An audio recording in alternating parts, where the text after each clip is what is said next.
red hand was adopted by NGOs in 1998 as the symbol for the global campaign to end the use of child soldiers. Today, there are at least 15 countries around the world where tens of thousands of children are still being recruited and fighting in active conflict.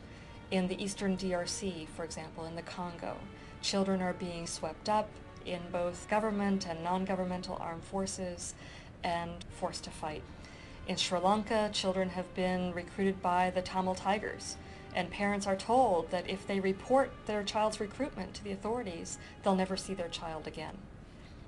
The current campaign began over a year ago when student groups in Germany wanted to engage students from all over the world to gather 1 million red hands and to deliver those to the United Nations as a symbol of young people's determination and their desire to end the use of child soldiers once and for all. It's become a universal campaign that can engage children and young people both in conflict-affected countries as well as countries that are at peace. Children who have been involved in armed conflict have made red hands with messages calling on leaders to support their rehabilitation and their reintegration into communities.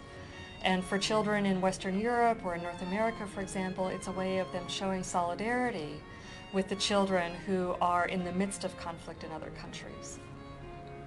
The principle of the campaign is very simple. Take a piece of paper, some paint, put your red handprint on the paper, and write a message to international leaders. But young people have been so creative with this idea. They've made banners that are hundreds of feet long. They've made red hand cookies that they've delivered to their members of parliament or representatives in Congress.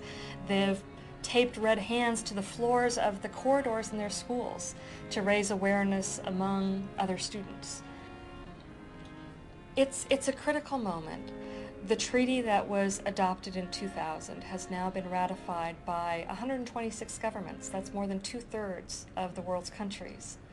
But the problem is that it's not always enforced. The international community has done a lot, but it has to do more. It has to prosecute the commanders who recruit children into their forces.